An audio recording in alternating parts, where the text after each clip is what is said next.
से ब्रह्मोस मिसाइल पाकर गदगद हो चुका है फिलीपींस और अब 9 एंटीशिप बैटरियों की मांग कर रहा है। जानेंगे क्यों मांग रहा है और चाइना के लिए क्यों टेंशन बन रहा है। चाइना को डबल टेंशन मिला है। चाइना की जनसंख्या को लेकर भी एक बड़ी खबर आ रही है सामने। जियोपॉलिटिक्स में बहुत सारी चीजें चल रही है, हमेशा की तरह जानने को मिलेगा बहुत कुछ। आइए जानते हैं इन खबरों को विस्तार से। चीन से तनाव के बीच फिलीपींस अपनी सेना के लिए अब भारत से 9 ब्रह्मोस एंटीशिप तटीय मिसाइल बैटरियां हासिल करने का लक्ष्य बना रहा है। ये पहले से हासिल भूमि आधारित एंटीशिप मिसाइल सिस्टम अधिग्रहण परियोजना का विस्तार है। इसके तहत फिलीपींस को भारत से 2 बैटरियां प्रस्तावित की गई थी। भारत और फिलीपींस के बीच तट आधारित एंटीशिप मिसाइल अधिग्रहण परियोजना की शुरुआत 2015 में हुई थी, लेकिन बाद में इसे रद्द कर दिया गया। साल 2019 में यह भूमि आधारित मिसाइल सिस्टम अधिग्रहण परियोजना में परिवर्तित हो गई, जिसे 2021 में मंजूरी मिली। फिलीपींस ने साल 2022 में भारत के साथ ब्रह्मोस मिसाइल को लेकर सौदा किया था। 37.5 करोड़ डॉलर की इस डील के तहत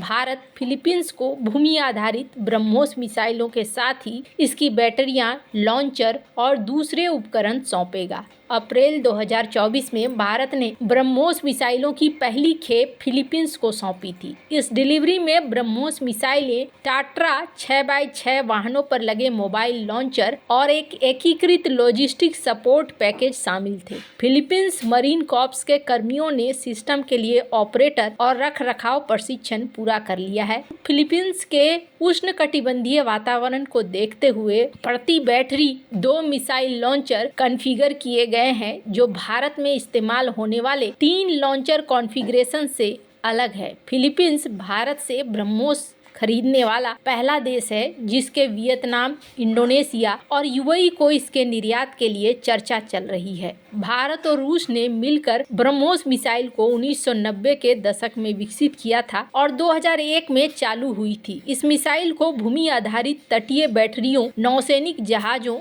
और हवाई प्रक्षेपण प्रणालियों में एकीकृत किया गया। ब्रह्मोस मिसाइल की रेंज वेरिएंट के आधार पर 900 किलोमीटर तक है। निर्यात संस्करण के लिए इसकी रेंज 290 किलोमीटर है। यह मैक 2 और 3 के बीच की रफ्तार से जाने में सक्षम, अपने साथ 200 से 300 केजी वजन वाले वॉरहेड ले जा सकती है।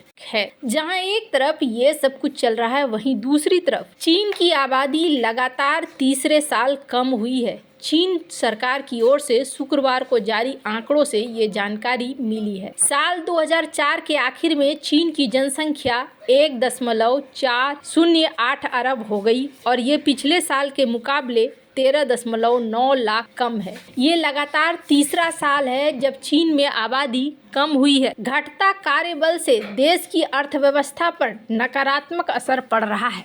चीन में नए जन्म नहीं हो रहे हैं, इससे आबादी की उम्र बढ़ रही है, साथ ही इससे आबादी घट भी रही है। चीन में घटती आबादी की कई वजह हैं। इसमें खास तौर से महंगाई और रोजगार के बेहतर मौकों का ना होना। इसकी वजह से युवा शादी करने से कतरा रहे हैं। चीनी युवा बच्चे के पालने और उसके पढ़ाई पर खर्च को देखते हुए शादी से बच रहे हैं। चीन में लंबे समय तक लागू रही एक बच्चे की नीति भी घटती जनसंख्या की वजह है। चीन में सरकार की कोशिशों के बाद भी युवा अब इस तरफ बढ़ नहीं रहे हैं। शी जिनपिंग की सरकार ने बीते कुछ समय में कई ऐसी योजनाएं शुरू की है जो बढ़ावा देती है, पर घटती जनसंख्या कई देशों की समस्या बन गई है। कम जन्म दर, घटती जनसंख्या और इससे बूढ़ी होती आबादी एक वैश्विक समस्या बनती जा रही है। खासकर पूर्वी एशियाई देशों में ये समस्या ज्यादा गंभीर है। चीन के अलावा जापान, दक्षिण कोरिया, हांगकांग जैसे देशों में भी जन्म दर में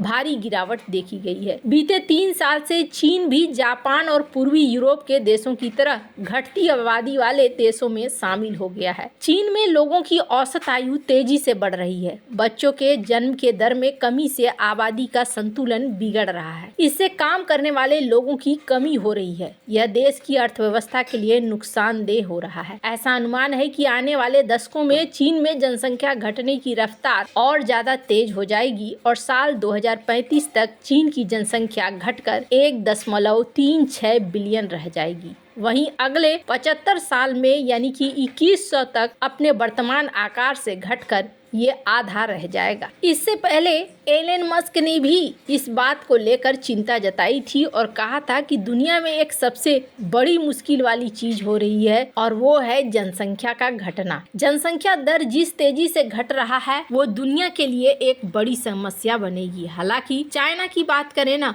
तो चाइना में कुछ चीजें ऐसी है जिसकी वजह से समस्या ज्यादा बढ़ी है। जैसे कि एक समय इन्होंने वन चाइना पॉलिसी लाया था और वन चाइना पॉलिसी इतना खतरनाक तरीके से, चूंकि चाइना की आदत है हर चीज को बहुत ही कड़ाई से लागू करना, तो यहाँ पर भी इन्होंने बहुत ही कड़ाई से लागू किया था। और कड़ाई से लागू करते हुए इन्होंने कहा था कि एक ही बच्चे होने चाहिए और ये एक इतना बड़ा ब्लंडर था। ये वैसा ही ब्लंडर था जैसा ब्लंडर माओ ने किया था। माओ ने अपने कार्यकाल में एक काम किया जिसका असर चाइना के ऊपर पड़ा था। माओ ने गौरैया को, तिलचट्टा को, इन सब को मरवा दिया था और कहा था ये हमारी फसलें खराब करते हैं इसलिए इनको मारो। और उसका नतीजा क्या हुआ? नतीजा ये हुआ था कि चाइना में भूखमरी छा गई थी। भूखमरी छाने की वजह से जब माओ ने देखा यहाँ भूखमरी पर जनता का ध्यान चल रहा है तो इन्होंने दूसरे देशों के साथ उलझना शुरू कर दिया, दूसरे देशों पर हमला करना शुरू कर दिया, जनता का ध्यान इन्होंने भटकाया। हालांकि उनके बाद के कार्यकाल में थोड़ी डेंगजिंग के आने के बाद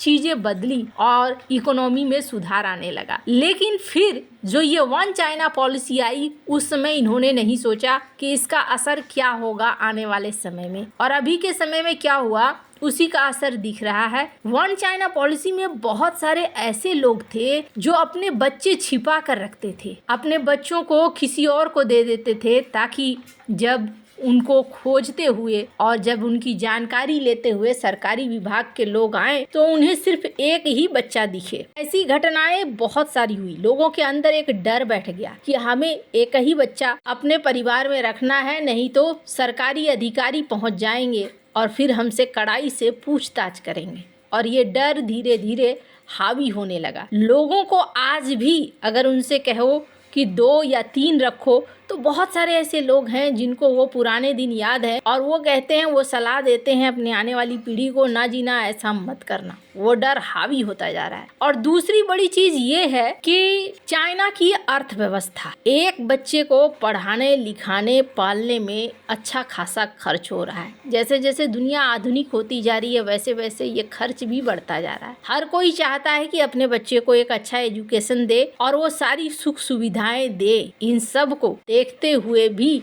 लोग नहीं चाह रहे हैं कि बच्चों की संख्या ज्यादा हो। हालांकि चाइना की सरकार काफी हद तक कोशिश कर रही है कि वो कई सारी ऐसी पॉलिसी लाए जिस पॉलिसी की वजह से लोग आकर्षित हों। कई सारे पैसे वैसे देने की भी घोषणाएं करी है चाइना की सरकार ने। कुछ क्षेत्रों में बढ़ोतरी भी देखने को मिली है, पर इसके बावजूद फिलहाल तीसरे साल इनकी जनसंख्या कम है। पर माना जा रहा है कि चाइना इस दिशा में बहुत तेजी से काम कर रहा है और अपनी पॉपुलेशन की समस्या को चाइना संभाल लेगा। वैसे आपको क्या लगता है? इन सब मामले में आपकी क्या राय है? कमेंट कर जरूर बताएं। जल्द मिलते हैं अगले वीडियो में नई खबर के साथ।